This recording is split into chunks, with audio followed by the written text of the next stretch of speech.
What's up, everybody? Let's Talk Jets Radio. Hope you guys are doing well, enjoying your Monday. Obviously, waking up, listening to the radio, reading all the headlines. Not exactly ideal following yesterday's loss. I tried to do a video last night. I did not want to do one. I know you guys would have found it way too negative. Even now, I'm still trying to, give the right take in terms of what's the responsible thing to say versus what I really want to say. The responsible take and the right take is the obvious thing, which is what we've been saying for the past 2 months on this show. It's about patience. It's about growth. It's about just kind of sitting back, watching how this team develops throughout the year. And it's impossible to develop or to make progress after 2 games. All right. So obviously right now the bar is starting very low. It's a shame, I think, that, you got Zach Wilson starting his career with, 5 interceptions over 2 games. You got questions about Michael LaFleur and how he's calling plays and running the offense. You try to give some credit to Coach Saleh and the defense and what they've been able to do. They've been playing their ass off, at least, trying to keep the team in the game. But from a fan perspective, the rational fan understands, yes, it's about patience. It's about trusting the process.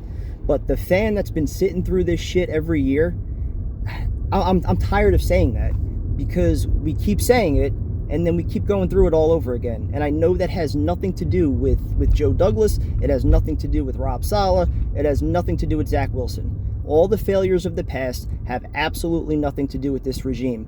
Yet, even though it's only 2 games, you sit back, you watch it, and you're like, this is the same old shit we've seen year after year after year. And with Saleh, I'm not even going to give him shit for taking the field goal. I get it. It takes you from a 19-point game to a 16-point game. It's a 2-possession game at that point. I have no issue with his decision to kick the field goal there.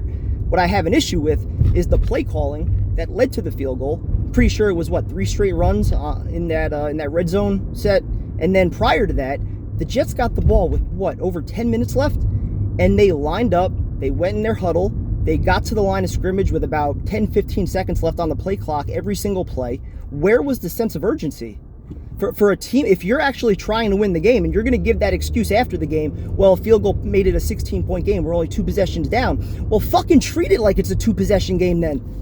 I mean, how do you not have any kind of urgency, no tempo, no nothing? I don't get it. And at that point, what was it about? Maybe just trying to, get Zach Wilson out of there alive?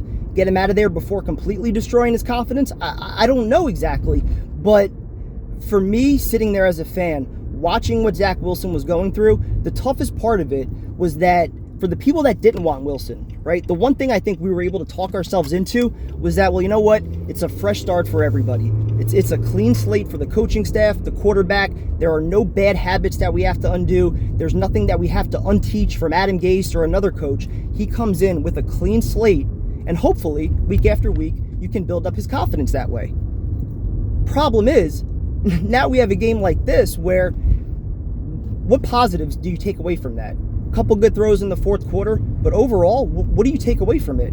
One throw where he just, he throws it blindly into triple coverage. Another one where he lobs it up. The defender that was back there looked like he was a punt returner, just making a fair catch. That's how easy it looked.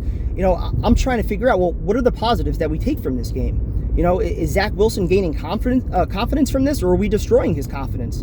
At what point would Saleh have considered benching him? Did the Jets even have an option that they could turn to if they needed to bench Wilson? What happens if he has another game like this? If he has 2 more games like this? That's what I worry about now. So yes, the rational fan in me says patience, trust the process, trust that this kid, he's a worker, he's going to get in the film room, he's going to dissect what he did wrong, he's going to learn from his mistakes, he's going to learn to stop playing hero ball, he's going to learn to take what the defense gives him and stop trying to make these stupid throws. But the other side of me is just like, well, why are we here in the first place? Why are we here after week 2 already talking about shit that Zach Wilson has to learn from? Why would it have been so difficult to have put him in a position to succeed right away? And I'm not saying everything was going to be perfect. It's a new coordinator, all new weapons, brand new offense, like all of it. But yesterday you had a running game, you had pass protection, so seemingly the ingredients were there, yet we had nothing. And that's the part that's frustrating. We know it's going to happen. We know he's going to make mistakes. We know it's a learning process. There's nobody that's denying that. But for a lot of fans, sitting through it all over again without any guarantee that he's going to get to that elite top 5 quarterback level, I get where the frustration comes from. I'm not going to sit here and act like I'm not pissed off. And maybe by tonight, I'll cool down a little bit. But I think as fans in general, we're all tired of sitting there with the only thing to say was the tailgate was great, trust the process, hopefully next year, hopefully they learn, hopefully they grow and develop. As true as it might be, I'm tired of repeating the same sentences without any guarantee that it's actually going to turn around. Because right now, we're depending on Joe Douglas to turn it around, and his drafts have been complete shit. Denzel Mims, not even active. That entire first draft class, we say it every week, we have almost nothing to show from it right now. And even the free agent classes from this year and last year, you look at the offensive line, plenty of questions still there, although they played well yesterday. It's just frustrating. It's beyond frustrating, especially when the fans showed up yesterday. They were rowdy. They were ready. They were just waiting on a play or two to go nuts and have a legitimate home field advantage, which we needed. That game was there for the taking. If the Jets offense showed up, that game was there for the taking, and the Jets should have won that. The defense did everything they could to keep that team in the game. Marcus May played out of his mind. CJ Mosley was running around making plays. There's not much more you could really ask for from the defensive side. Considering the guys we have out there, considering the number of mistakes that the offense made that put them in a bad spot, defense did a hell of a job. And it's just such a shame that, we're here right now talking about, another offensive team that can't get out of its own way. 3 points in 2 first halves. That's how we come out to start games. What are we doing in practice again? There's nothing that LaFleur had up his sleeve. Nothing creative. Nothing that we can come up with. And I don't want to put too much blame on him, because a lot of it was poor decision making. Simple. And again, rookie quarterback, you get it. These things are going to happen. So I know my take is completely irrational. I accept it. But I'm just tired of being in this spot. I'm tired of the constant losing. I'm tired of constantly being embarrassed walking out of my home stadium, which, again, is not a legitimate home field advantage. It never has been. Tyson did a great job in his video talking about the difference between the Jet games and the Carolina games. You try to go and get a concession, takes you 20 minutes. You try to get into the stadium.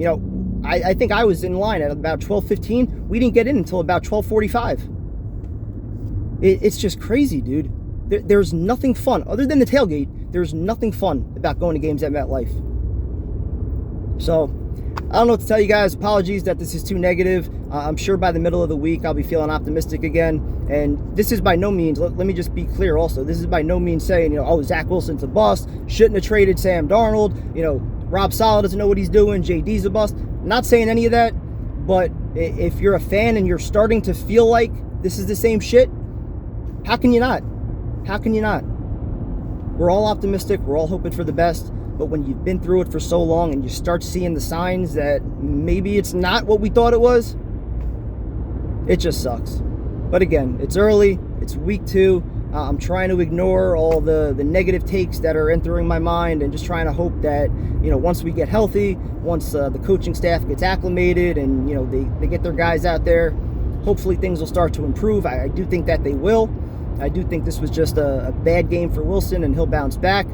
But it certainly puts the thought into your mind that, maybe we didn't know what we were doing. Maybe we fucked this up. So, sorry if it's too negative, but I'll talk to you guys later.